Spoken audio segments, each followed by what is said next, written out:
അല്ല ഇത് നല്ല സാറിന്റെ പുസ്തകം തന്നെ ഞാൻ അതിൻ്റെ ഒരു അംശങ്ങൾ മാത്രമേ വായിച്ചുള്ളൂ.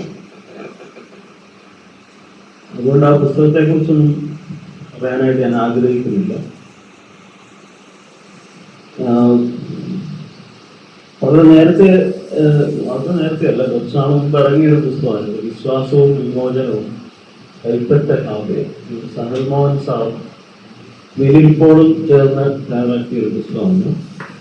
ഇതിന്റെ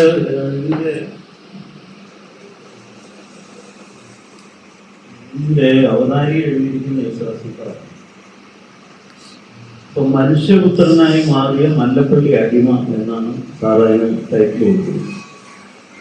ആ അവതാരിക എനിക്ക് തോന്നുന്നു സാധാരണ മനുഷ്യർക്ക് മനസ്സിലാകുന്ന ഭാഷയിൽ ഈ കൈപ്പറ്റ ഹാബേലിനെ കുറിച്ച് അല്ലെ ഹാബേൽ സംഭവം, ഞാനൊരു മല്ലപ്പള്ളി പ്രദേശത്തോട് വരുന്ന ഒരാളാണ്. അപ്പം അവിടെ ചിരപരിചിതമായ ഒരു വിഷയം, അതിനെ സംബന്ധിച്ചുള്ള ഒരു യേശുദാസൻ സാറിൻ്റെ ഈ ആവിഷ്കാരം അസത്തില് നമ്മളെ ആകെ തകർത്ത് കളഞ്ഞ അല്ലെങ്കിൽ വളരെ വ്യത്യസ്തമായ ഒരു ആംഗിളിൽ ഈ കാര്യത്തെ കാണാനും വായിക്കാനും നേരത്തെ എനിക്ക് സൂചിപ്പിച്ചതുപോലെയുള്ള ഒരു അനുഭവം എനിക്കുമുണ്ടായി ഇത് വായിച്ചു. അത് ഞാൻ സൂചിപ്പിക്കുകയാണ്. യേശുദാസൻ സാറ് എന്നെ സംബന്ധിച്ച് ഈ പുസ്തകങ്ങൾ എഴുതുന്ന ഗതിയാടുകളുടെ വംശാവലി നമുക്കറിയാവുന്ന പോലെ വളരെ മൗലികമായൊരു പാത്ത് ബ്രേക്കിംഗ് ആയിട്ടുള്ള ഒരു വർക്ക് തന്നെയാണ്. സാറിന് അങ്ങനെയുള്ള കാര്യങ്ങൾ ചെയ്യാൻ സാധിക്കട്ടെ എന്ന് വളരെയധികം ആഗ്രഹിക്കുകയും ചെയ്യും.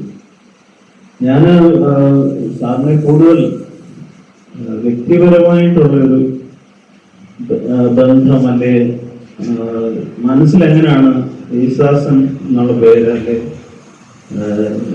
സാറിനെ തന്നെ പറയുന്നത് ശരിയല്ല, യേശുദാസനും ലൗലി ഞാൻ വായിക്കാൻ തുടങ്ങുന്ന കാലഘട്ടത്തിൽ ഡൈനാമിക് ആക്ഷൻ മാസികയുടെ എക്സിക്യൂട്ടീവ് എഡിറ്ററാണ്. അപ്പം അങ്ങനെ ഈ രണ്ടുപേര് എങ്ങനെ അവര് ചേർന്നൊരു പ്രതിനിധാനത്തിന് ഇടമൊരുക്കി എന്നുള്ളത് എനിക്ക് വളരെ നമ്മളെ മുന്നോട്ട് ചിന്തിപ്പിക്കുന്ന ഒരു കാര്യം. യേശുദാസൻ സാറ് യുവജന പ്രസ്ഥാനത്തിൽ ദലിത് പ്രസ്ഥാനം അങ്ങനെ പൊതുവായിട്ട് പറഞ്ഞാൽ അതിന്റെ ഒരു ആണത്വമാണ് എന്ന് നമ്മുടെ മനസ്സിലാണ് തോന്നുക. നമ്മുടെ മനസ്സിൽ അങ്ങനെയാണ് അത് തറഞ്ഞിരിക്കുന്നത്. അപ്പൊ അതിൽ അവിടെ പല കാര്യങ്ങൾ പറയപ്പെടാതെ വരുമ്പോഴൊക്കെ ഞാൻ യേശുദാസൻ സാറിനെ ഓർത്തു. സാറൊന്നും എഴുതിയില്ലല്ലോ, അല്ലെ സാറൊന്നും പറഞ്ഞില്ലല്ലോ. KMT പറഞ്ഞ പോലെ 40-45 വർഷം മുമ്പ് തൊട്ട് യേശുദാസൻ സാറിനെ കേൾക്കുന്നതാണ്. അന്ന് സാറ് നമ്മുടെ ലീഡർ ആണെന്നുള്ളത് ഒരു മനസ്സാ വരിച്ച ഒരു അനുഭവമാണ് വാസ്തവത്തിൽ.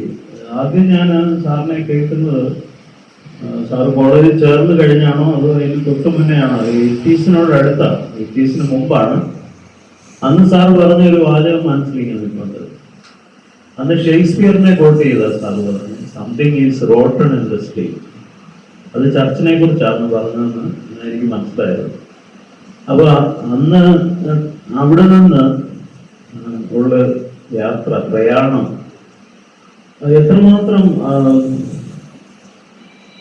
സത്യത്തിലേക്ക് വഴി നടത്താനായിട്ട് അല്ലെ സത്യത്തിലേക്ക് നടക്കാനായിട്ട് സാറിനും നമുക്കെല്ലാവർക്കും നമ്മളെ എല്ലാവരെയും സഹായിച്ച ഒരു പ്രവർത്തന ഒരു ജീവിതത്തിലൂടെ സാറ് കടന്നുപോയി. അതിൻ്റെ വൈജ്ഞാനികവും സാംസ്കാരികവും വിദ്യാശാസ്ത്രപരവും ദാർശനികവുമായ കാര്യങ്ങൾ മനസ്സിലാക്കാൻ എനിക്ക് പ്രാപ്തിയില്ല. ഞാൻ ആ രീതിയിൽ മനസ്സിലാക്കാൻ എനിക്ക് സാധിക്കത്തില്ല.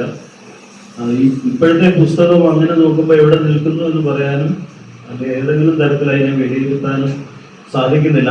ആ പുസ്തകത്തിലെ പല ലേഖനങ്ങളും വലിയ ആശയപരമായും ദാർശനികമായും ചിന്താമണ്ഡലത്തിൽ വലിയ പ്രത്യാഘാതങ്ങൾ ഉണ്ടാക്കാവുന്ന ചിന്തകൾ പങ്കുവയ്ക്കുന്ന ലേഖനങ്ങളോ പ്രസംഗങ്ങളോ അദ്ദേഹത്തിൻ്റെ എഴുത്തുകളോ. ഞാൻ ഗാന്ധി അംബേദ്കർ ആ ഒരു ഇന്റർഫേസ് മനോഹരമായിട്ട് ആവിഷ്കരിച്ചിട്ടുണ്ട്. പലരെയും പല വലിയ ചിന്തകരെയും ഉദ്ധരിച്ചുകൊണ്ടും സാറിൻ്റെ ചിന്തകളെ സാധൂകരിച്ചുകൊണ്ടും എഴുതിയിരിക്കുന്ന ഒരു ആർട്ടിക്കിളാണ്. അപ്പം അത് ഇപ്പോഴത്തെ നമ്മുടെ സാമൂഹ്യ മണ്ഡലത്തിൽ അല്ലെങ്കിൽ നമ്മുടെ സമൂഹത്തിൽ ഇപ്പം സംഭവിച്ചുകൊണ്ടിരിക്കുന്ന കാര്യങ്ങളെ വിലയിരുത്താനായിട്ട് തീർച്ചയായിട്ടും അത്തരത്തിലുള്ള വിലയിരുത്തലുകൾ വരുന്നില്ല എന്നുള്ളൊരു പ്രശ്നമുണ്ട്. ഇതിൻ്റെയൊക്കെ ഒരു തുടർച്ച തീർച്ചയായിട്ടും ഇതിനെയൊക്കെ വിലയിരുത്താനായിട്ട് സാധിക്കും. ഞങ്ങളൊക്കെ പല സ്ഥാനങ്ങളിലും നമ്മുടെ ഒരു റെഫറൻസ് പോയിന്റ് എന്ന് പറയുന്നത് യേശുദാസും സാർ, അല്ലെങ്കിൽ അതുപോലെയുള്ള സഖാക്കള്, സഹപ്രവർത്തകർ. അപ്പൊ അത് നമുക്ക് ഉയർത്തിപ്പിടിക്കാനായിട്ട് ഇനിയും അവസരങ്ങളുണ്ട്. അങ്ങനെ ഒരു അവസരമാണ് ഈ പുസ്തകത്തിന്റെ വരവ്. നമ്മുടെ കാലത്തിലെ വിഷയങ്ങളെ വ്യാഖ്യാനിക്കുവാനായിട്ട്, മനുഷ്യർക്ക് മനസ്സിലാകുന്ന ഭാഷയിൽ വ്യാഖ്യാനിക്കാനായിട്ട് ഈ സാറിന് വലിയ വലിയ വലിയ സാധ്യതയുണ്ട്. അപ്പൊ ഈ പുസ്തകം ഹാവേലും ഹാവേൽ സംഭവവും ഹാവേൽ ദിനവും ഒക്കെ നിരന്തരം കണ്ടുകൊണ്ടിരിക്കുന്ന ഒരു ആ നാട്ടിൽ ജീവിക്കുന്ന ഒരാളെന്നുള്ള രീതിയിൽ സാറിൻ്റെ ഈ ആമുഖമാണ് അതിനെക്കുറിച്ച് കൂടുതൽ ചിന്തിക്കാനായിട്ട് എപ്പോഴും പ്രേരിപ്പിച്ചുകൊണ്ടിരിക്കുന്നത്. ഇത്രമാത്രമേ എനിക്കിവിടെ പറയാനുള്ളൂ.